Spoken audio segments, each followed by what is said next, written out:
各位老朋友，你有没有想过，当我们有一天走到生命的尽头，化作一缕青烟之后，剩下的那把骨灰到底该撒进海里，埋在树下，还是找个便宜的灵骨塔随便一放？我知道很多老朋友一听到这个话题，可能眉头一皱，急着摆摆手说：哎呀，老师，你今天怎么聊这个？这话听起来多不吉利啊！我知道，到了我们这个岁数，大家心里盘算的往往都是同一件事：我这辈子苦够了，走了之后千万别再给孩子添麻烦了。所以现在很多人向往海葬、树葬，觉得回归自然，既省钱又干净利落，甚至觉得买个最便宜的宝塔，底层塔位有地方放就行。但是你以为的不添麻烦，真的对孩子们好吗？你以为的回归自然，灵魂就真的能得到安宁吗？其实人死并非如灯灭，骨灰绝对不是一把没有生命的灰土，它是你那脆弱迷茫的灵魂在这个世上唯一能抓住的定位点。今天我要从佛法的因果与真实案例来跟大家彻底拆解身后事的惊人真相。看完之后，你就会明白骨灰和灵魂之间切不断的能量牵绊，要怎么选择，权力在你手里，但至少我们要明明白白的做决定，千万不要因为一时的糊涂，让自己未来的灵魂受苦，甚至连累子孙。在内容的后半段，我还会教你4个现在立刻就能做的微行动，只要照着做，就能让祖先得到真正的解脱，也让你和后代的运势平安顺遂。好，现在我们先别急，去泡杯茶，坐下来，我们慢慢聊。我们常常听到一句老话，叫做人生难得。这句话到底是什么意思呢？佛陀曾经用一个非常震撼的比喻来说明。想象一下，在无边无际的茫茫大海中，有一只瞎了眼的乌龟。这只盲龟每100年才会浮出水面换一次气。想象一下那片大海有多么波涛汹涌，海风狂啸，海浪像小山一样高。那只盲龟在深海的无尽黑暗里，不知道游了几个结束。歘的四周充满了掠食者的威胁与冰冷刺骨的海水，看不见方向，只能凭着本能在漫长的岁月中苦苦挣扎。100年的时间对我们来说已经是好几辈子了，而对这只盲龟来说，只是一次拼尽全力向上游，祈求能呼吸一口新鲜空气的漫长等待。而在这片大海上，刚好漂浮着一块木板，木板中间有一个小小的孔，那块木板根本不会停在原地等班，它是被狂风暴雨吹得东倒西歪，在几千万平方公里的海面上漫无目的的漂流。你想想看，这只经历千辛万苦才探出头来的盲龟长的头颅，要在电光石火的刹那间，精准无误地卡进那块正在随波翻滚的木板孔洞里，这个几率有多低？简直是不可能的事，甚至比连续中10次投彩还要困难千万倍，对吧？佛陀用这个无比生动的画面，就是要点醒我们在6道轮回中流转，绝大多数的时间都在地狱、恶鬼、畜生道里受苦。想要得到一个人生，就跟这只盲龟一样，要在茫茫夜海中抓住那1/1000的奇迹。佛陀说，我们能够投胎来做这一次人，极其罕见，无比珍贵。既然我们好不容易拿到了这个人生的剧本，那么走到生命终点时，我们怎么能随随便便、糊里糊涂地把自己的身后事给打发掉呢？很多人会觉得，哎呀，人死如灯灭嘛，一把火烧成了灰，就跟地上的泥巴没有两样了，人都不在了，撒在哪里，放在哪里，又有什么关系？这种想法其实是把身体跟灵魂给混为一谈了。在我们东方的传统智慧和佛法里讲得非常清楚，人是有2部分的，一个是身体，一个是灵魂。身体就像是我们今生借来穿的一件衣服，一个躯壳，衣服穿久了会破、会旧、会生病，最后会腐坏。但是那个会思考、会感觉快乐和悲伤的你，也就是我们的灵魂，佛法里称为神识，并不会随着身体的火化而跟着消失。当我们呼吸停止，心跳没了，这件身体的衣服脱下来之后，灵魂会去哪里呢？它不会马上就去投胎，也不会立刻上天堂或下地狱，它会进入一个非常特殊的过渡期，佛学上称之为中阴身，也就是我们常听到的7749天。这段时间是什么状态呢？你试着想象一下，假如你现在好端端的坐在家里，突然之间灯全部熄灭，你被丢到一个完全陌生、伸手不见五指的荒郊野外，没有导航，没有手电筒，前后左右什么都看不见，甚至连你自己原本熟悉的身体都不见了。这个时候，你会不会害怕？你会不会觉得特别冷、特别孤单、特别恐慌？刚离开身体的灵魂就是这种感觉，极度脆弱，极度迷茫。在这个阶段，灵魂对周遭的感知能力比我们活着的时候还要敏锐好几倍。他们会感觉到冷，感觉到热，感觉到恐惧。而这个时候，他们在这个世上唯一能抓住的定位点，唯一的讯号发射站，就是他们自己的骨灰，因为那是他们这辈子最执着、最认同的我。骨灰在哪里，灵魂的牵绊就在哪里。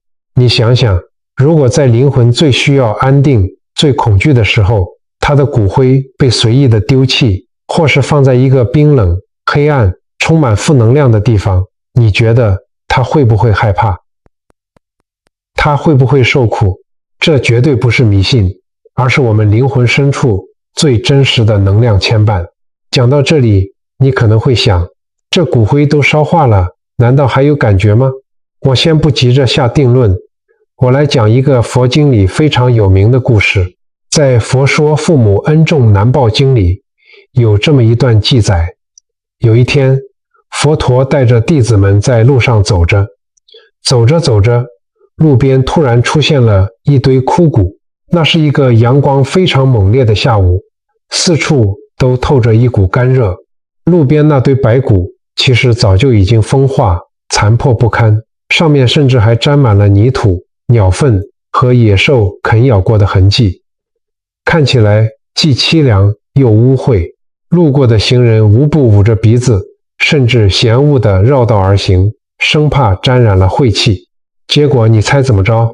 已经证悟、拥有无上智慧的佛陀，眼神里却没有一丝一毫的嫌弃，取而代之的是无尽的慈悲与柔和。他不仅没有绕开，反而整理好自己的袈裟，不顾地上的尘土飞扬，双膝跪地，对着这堆路边的无名白骨，用最隆重的头面接足礼，恭恭敬敬地磕头顶礼。这一幕不仅把旁边的弟子阿难尊者看傻了眼，后面跟随着的几百位大阿罗汉也全都面面相觑，惊讶地说不出话来。大家心里都在想，佛陀是多么清净无上的圣者啊，连国王都要向他顶礼，怎么会对着一堆连名字都没有的脏乱枯骨行此大礼呢？阿难尊者赶紧问，世尊啊，你是天上天下最尊贵的导师，为什么要对着一堆路边的枯骨磕头呢？佛陀语重心长地说，这堆白骨说不定是我前世的祖父母，或者是累世的父母亲，他们可能为了养育我省吃俭用，甚至为了保护我而失去生命。这上面承载着无数世父母对我的无私付出，我怎么能不恭敬呢？各位老朋友，你想想看，连大彻大悟的佛陀都不会把骨灰、骨骸当作是没有生命的一把灰，而是看到了这上面附着的累世业力、情感与牵绊。如果连佛陀都不敢轻慢骨灰，我们凡夫俗子又怎么敢随随便便把它一洒了之呢？现在我们把视角拉回现代，刚刚我们提到，很多人向往环保葬，觉得把骨灰撒在花园里叫做花葬，或者包在环保纸盒里，埋在土里，叫做树葬。听起来很有诗意，对不对？化作春泥更护花，感觉人走了还能滋养大地，多美啊！但我来跟你讲一个真实发生的故事。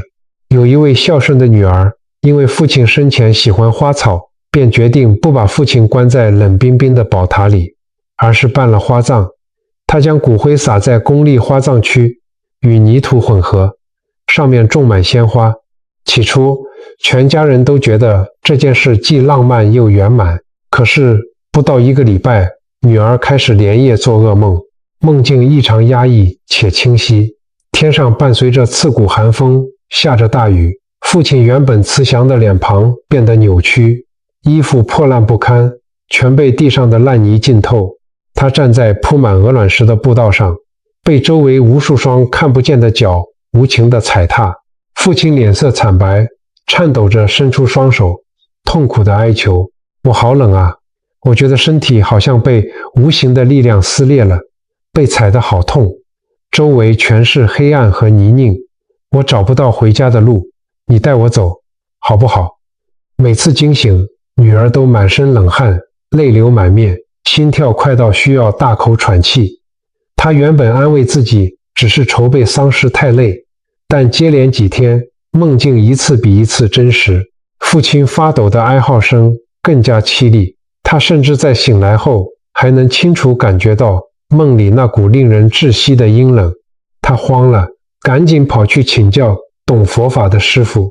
师父听完叹了口气说：你父亲的灵魂现在非常恐惧，你把骨灰撒在花葬区，那里没有遮蔽，任凭风吹雨打，人来人往，骨灰和泥土混在一起，被踩踏冲刷。你父亲虽然身体不在了，但执念还在啊。我们刚刚说过，骨灰是灵魂最后的定位点，这种现象在佛法里叫做业力牵引。人活了一辈子，感情和这具陪伴几十年的躯壳，哪有这么容易放下？当骨灰被风吹散，被雨水冲刷，被树根死死缠绕时，刚离开身体，极度脆弱的灵魂就会真切地感觉到自己正被撕裂，被束缚，被践踏。他想走，走不掉；他想找个安稳的地方躲起来，却发现自己已经四分五裂了。你想想，在冰冷的海水里随波逐流，或者在泥土里被虫蚁啃咬，被树根缠绕，如果是你的父母，或者是未来的你自己，你舍得让灵魂去承受这样的惊吓与折磨吗？浪漫有时候是需要付出代价的，而这个代价往往是逝去亲人的痛苦。刚才我们讲了环保葬的隐忧，这时候有些人心里可能会有个疑问：好，既然撒在外面风吹雨打会受苦，那我花点钱把骨灰放进灵骨塔、宝塔里面有遮风避雨的地方，这总行了吧？这又是一个很大的迷思。放进宝塔，难道就一劳永逸了吗？我跟你讲一个发生在我们身边的真实案例。有这么一家人，兄弟姊妹都成家立业了，平时工作很忙。老父亲过世后，大家商量着怎么办后事。为了省事，也为了省钱，他们找了一间价格最便宜的私人宝塔，把老父亲的骨灰安置在最底层的地下室。那个位于地下室最深处的塔位，环境其实比他们当初看的时候还要糟糕，常年缺乏通风和日照，阴暗潮湿，墙上甚至长出了青苔和霉斑，空气里弥漫着挥之不去的霉味，一到梅雨季节还会渗水，存放骨灰的架子都开始生锈剥落，平时除了家属匆匆祭拜，根本见不到人影，更别说会有亲近的梵音和法师诵经了。整个空间就像个被世界遗弃的冷冰冰暗房。刚开始大家觉得事情圆满办妥了，可是大概过了2-3年，家族开始接连出状况，越发不可收拾。大哥原本做得好好的生意，稳赚的订单莫名被抢，不仅被朋友倒债赔了一大笔钱，还惹上了官司。二子向来乖巧，年年拿奖学金的儿子，突然叛逆辍学，结交不良帮派，整天惹事，让二子天天以泪洗面。最奇怪的是，小妹每天晚上失眠，白天又常常莫名头晕目眩，全身酸痛。她跑遍了大大小小的医院，做了各种精密检查，医生却只能开安眠药给她。而且这几个原本感情就不算热络的兄弟姊妹，夜里常常梦见老父亲面容枯槁，眉头深锁地看着他们，家族仿佛被厚厚的乌云笼罩。为了这些倒霉事互相指责，他们原本以为这只是巧合，直到后来请教了懂因果的高人，才恍然大悟。为什么会这样？很多人会误以为这是不是祖先在惩罚子孙？绝对不是的，天下哪有不疼子孙的父母？他们不是在惩罚你，他们是在求救。为了解释这个道理，我来讲一个非常经典，但很多人可能没听过的佛教历史公案。在佛陀的时代，有一位非常虔诚的国王，叫做频婆娑罗王。有一天，他穷尽了国家的财富，准备了世间最珍惜丰盛的佳肴，供养佛陀和所有的出家僧众。这是一件功德无量的大善事。可是，就在供养完的当天半夜，在这般极度丰盛的对比之下，王宫四周突然传来一阵阵凄厉恐怖的哀嚎，那声音像指甲刮过铁锅一样刺耳，伴随着常年饥饿导致的虚弱喘息，在空荡的回廊里回荡，仿佛成千上万个绝望的灵魂正拍打着宫殿大门，让人毛骨悚然。国王虽然征战沙场多年，什么大风大浪没见过，但面对这种直击灵魂深处的悲鸣，依然吓得浑身发抖，冷汗直流。他紧紧抓着被子，直到天亮，以为有什么恶魔要来降灾。第二天一早，国王顶着黑眼圈，赶紧去请示佛陀：世尊啊，我昨天才刚做完大善事，怎么半夜王宫里全是鬼哭狼嚎？难道是我做错了什么吗？佛陀慈悲地看着他说：大王，你不用害怕，那些不是什么恶魔，而是你过去世的亲眷。他们因为造了恶业，堕入恶鬼道已经很久了，每天都在受苦。昨天你诚心供养三宝，产生了极大的功德，他们满怀希望地聚在王宫外，等着你把功德回向给他们，好让他们能脱离苦海。佛陀停顿了一下说：可是大王，你昨天供养完却忘记回向了，他们等不到救赎的能量，极度的失望和焦急，才会在半夜里发出悲鸣与哀号。国王一听，心中不仅是震惊，更多的是深深的愧疚，眼泪差点掉下来。他仿佛看到了那些前世的亲人挺着大大的肚子，却有着细如发丝的喉咙，连一滴水都咽不下去的惨状。原来是自己的亲人在受苦啊！当天他立刻再次设斋供养僧团，并且在佛陀面前将所有功德真诚地回向给这些过去世的亲眷。神奇的是，当国王再次至诚回向的那一刻，整个空间的气场瞬间改变了。原本阴风阵阵的王宫突然感受到一阵极其温暖祥和的微风拂过。那些恶鬼道的亲眷们在接收到功德法水的瞬间，干瘪痛苦的身躯顿时变得饱满光洁，心中的怨恨与饥渴一扫而空，最后化作一道道金光，充满感激地脱离了恶鬼道，升天享福去了。各位老朋友，听完这个故事，你再回头看看刚刚那个把父亲放在阴暗地下室的家庭，把骨灰放在没有佛法、没有人诵经、阴暗潮湿的宝塔底层，先人的灵魂得不到一丁点的正能量，他们觉得冷，觉得苦，就像那些在王宫外哀号的亲眷一样。在中国传统文化和佛法里，有一个很深的道理，叫做共业。你跟你的父母、祖先是有血缘关系的。这就像是什么呢？就像是收音机跟发射塔，你们的频率是绑定在一起的。当先人在那个阴暗的塔位里受苦，他们发出的求救讯号和负能量，就会透过这条看不见的血脉频率，直接传递到子孙的身上。祖先不安宁，子孙的磁场就会受到严重的干扰，运势当然会跟着衰退，身体也会出问题。所以千万不要以为我活好我自己的日子就行了，先人的事随便处理，先人的安宁不仅仅是他们的事，更是直接关系到你和子孙后代能不能平安顺遂的大事。既然随便撒在外面不行，放在阴暗无人闻问的宝塔底层也不行。你一定会问，老师，那到底该把至亲的骨灰安置在哪里才是最好的归宿？我们先不谈高深的道理，我问大家一个很生活化的问题，如果你今天手边有一大笔辛苦赚来的现金，你会把它随便塞在床底下，还是找一家随时会倒闭的地下钱庄？当然不会嘛，你一定会找一间最安全、最稳当，有人帮你妥善管理的银行存起来，对吧？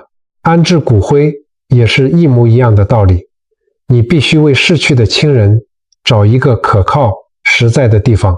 什么叫做可靠？有3个非常重要的标准。第一个标准叫做环境清净。你想想，如果把亲人放在一个阴暗、潮湿、杂乱的地方，你自己去祭拜的时候都觉得浑身不对劲了，住在里面的灵魂怎么会舒服？环境是有磁场的，清净庄重的地方充满正能量，脏乱破败的地方就是负能量。你的祖先长期处在负能量场里，怎么可能会安宁？第二个标准是有人长久打理。很多人贪图一时便宜，找个荒郊野外的偏僻角落，刚开始觉得省钱，结果几年后无人管理，塔位漏水，骨灰坛发霉，这在无形中就会给全家带来霉运。第3个标准也是最核心、最重要的一点，就是要具备正能量场，也就是我们佛法里常说的福田。什么是福田？农夫在田地里播种，秋天就能收成。我们在福田里种下善缘，未来就能收获无量的福报。而世间最大的福田之一就是三宝地，也就是有佛法、有出家师父修行的地方。寺庙，想象一下，如果你把先人的骨灰安置在寺庙附设的舍利塔或宝塔里，那是什么概念？那等于是帮先人的灵魂找了一个正能量的超级充电站。每天清晨，师父们早课的钟鼓声敲响，经文的梵音在塔内缭绕。每逢初一、15，还有法师专门诵经。到了特定的节日，寺庙还会举办大型的超荐法会。先人的灵魂每天沐浴在佛光和诵经声中，他们原本的恐惧会被安抚，迷茫会被引导，累世的业障会一点一滴的消除。这就等于是你请了专业的修行人，天天在帮你的父母、祖先念经积福。他们在那里绝对不会孤单，反而能快速累积福报，未来能够投身到更好的地方去。讲到这里，我知道有些老朋友心里会开始算一笔账。哎呀，老师，寺庙的塔位往往不便宜啊，好一点的位置更是要花不少钱。我非常理解大家的考量，但是我们回过头来想一想，我们这辈子辛苦赚钱是为了什么？不就是为了让家人过得更好吗？你买房子、换车子，花钱眉头都不皱一下，每年帮孙子缴几万块的补习费，你也心甘情愿。可是，一讲到要给生养我们的父母，或者未来的我们自己，找个安稳的永恒归宿，我们却开始精打细算，处处计较了。人走了，房子、车子、存款，一毛钱都带不走，唯一能带走的只有福报。花点钱给祖先找一个有佛法加持的好归宿，让逝者安息，让生者安心，难道不值得吗？而且我跟你说，不一定要找最豪华、最贵的，真正的关键是那个道场要清净，出家师父要用心打理。一个朴实但每天有梵音缭绕的寺庙塔位，绝对胜过那些装潢的像5星级饭店，却没有半点佛法能量的商业灵骨塔。我们做子孙的，在这件事上眼光要放得长远，给祖先一个安心的地方，祖先自然会庇佑子孙，这才是真正的孝顺，也是真正的大智慧啊！听到这里，我知道荧幕前有些老朋友心里可能开始慌了。你可能会想，哎呀，老师，你怎么不早说呢？我父母前几年已经海葬了，或者是我岳父岳母就是葬在树下啊，当时我们还觉得挺好的，那现在怎么办？我是不是害了他们？大家先深呼吸，别慌，千万别慌。过去的事情已经发生了，我们再怎么自责、后悔，都于事无补。我们常说，过去的事不能改，但未来的路还可以走。只要你现在明白了道理，愿意开始补救，一切都还来得及，永远都不嫌晚。那么，到底该怎么做呢？今天我为大家整理了4个你今天看完影片立刻就能做的微小行动，非常简单，你只要照着做，就能把满满的正能量传递给先人。第一个微行动，睡前3分钟的诵经回向，这是最基础也最重要的方法。什么是回向？就像银行转账，你念佛产生的功德就是无形的存款，透过回向就能转给另一个世界的亲人。你不需要念很长的经文，每天睡前只要空出3分钟，静下心来念地藏经或阿弥陀经。如果都不会，单纯念南无阿弥陀佛10遍、100遍也可以。念完后，在心里默默说：我某某某愿将今天念佛的功德回向给父亲或母亲某某某，愿他消除业障，离苦得乐。就这么简单，关键在于每天坚持。这滴水穿石的功德力量，绝对比你久久才去一次庙里拜拜还要强大。第二个微行动，随缘、护身与放生。什么是放生？就是去市场看到那些原本即将被宰杀的生命，像是鱼、泥鳅，你把它们买下来，放到适合它们生存的自然环境里。为什么这个功德特别大？因为你救了一条命啊！天底下的众生，谁不怕死？你救了去，那种绝处逢生的感激之情，会形成一股非常强大的善业能量。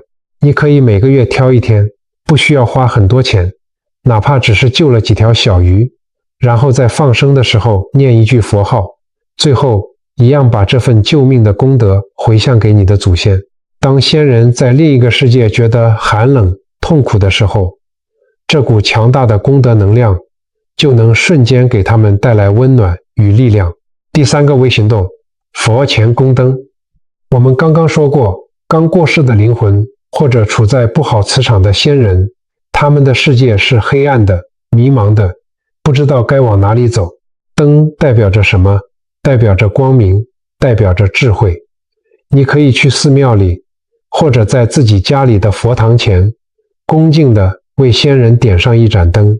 点灯的时候，心里默默祈求，愿这盏灯的光明照亮我父亲或母亲眼前的路，让他不再恐惧，不再迷失。这盏灯就像是在黑暗的大海中为他们点亮了一座灯塔，能给他们带来极大的安慰。第四个微行动，参与寺庙的超荐法会，这是最直接、力量也最集中的方法。什么是超荐法会？就是集合了许多位专业修行的出家师父，大家一起诵经、持咒，专门为亡者祈福、消业障。因为这结合了三宝的加持力以及大众共修的能量，那个功德是不可思议的。你可以趁着每年的清明节、中元节，或者是先人的忌日，到寺庙去帮他们立一个牌位，参加法会。这就像是帮他们报名了一个灵魂进化升级班。哪怕你的先人原本被困在冰冷的海水里，或者阴暗的宝塔里，透过一次又一次法会的超度，他们的灵魂能量就会越来越强，慢慢的就能挣脱束缚，往生到更好的地方。这4个行动，你不需要一次全部做满，根据你自己的能力，挑选1、2样，带着一颗最真诚的心去做。记住，老天爷看的是你的心，诚心感动天。只要你真心想要帮助逝去的亲人，这份心意本身就是宇宙间最了不起的功德。各位老朋友，今天这支影片我们聊了很久，也聊得很深。我知道谈论生死，谈论身后事，总是会让人心里觉得有些沉重，但请你相信，我今天跟你们说这些，绝对不是为了要吓唬谁，更不是要让你们心生恐惧，天天提心吊胆，而是因为我们都在这条人生的单行道上，迟早有一天，我们都会面临告别。早一点看透生命的因果，早一点帮祖先，也帮未来的我们自己，找一个安稳、有佛法庇荫的归宿，我们的心才能真正得到平静。现在把事情做对，胜过未来后悔千万倍。什么是真正的孝顺？真正的孝顺，不只是在老人家生前给他们吃好穿暖，而是在他们脱下身体这件旧衣服，独自走向未知的时候，我们还能牵挂着他们的灵魂，用我们的真诚去为他们积累福报，照亮前方的路。当你用心善待了祖先，祖先得到了安宁与解脱，那份福泽自然就会像绵延不绝的河水一样，回过头来庇佑着你，庇佑着你的子子孙孙。这就是宇宙间最美好的善意循环，这就是真正的阴阳两立。如果你觉得今天这番话有那么一点点触动到你，或者解开了你心里长久以来的疑惑，我恳请你帮我一个小忙，请你帮这支影片按个赞，并且把它分享出去，传给你的兄弟姊妹，传给你的老同学、老朋友。你千万不要觉得不好意思，在佛法里面，这叫做法布施。你轻轻按一下分享，或许就因为你的这个小小举动，挽救了一个正处于迷茫的灵魂，或者帮助了一个原本运势低迷的家庭，这份无量的功德就是属于你的。最后，我想邀请荧幕前的每一位老朋友，跟我一起做一件非常有力量的事，请你在下方的留言区留下这10个字：愿祖先安息，愿家园平安。千万不要小看这句话，我们的语言是有力量的，我们的起心动念都是有磁场的。当几千、几万个善念同时汇聚在这个留言区的时候，这里就会形成一个无比强大的正能量结界。这不仅仅是对你自家祖先的祝福，也是我们所有人共同完成的一场无形共修。让我们把这股强大的善意穿越空间，传递给那些正在等待我们帮助的亲人。逝者已矣，生者如斯。让我们用慈悲与智慧圆满这份跨越生死的牵绊。愿你的祖先远离一切苦痛，获得永恒的安乐。愿你和你的家人福慧双修，平安兴旺。如果你喜欢我们频道探讨的这些生活智慧与佛法因果，欢迎你顺手点击订阅按钮，并开启小铃铛，这样未来我们更新影片时，你就能第一时间收到通知，和我们一起继续修心养性，寻找生命的解药。谢谢你的陪伴，我们下次见。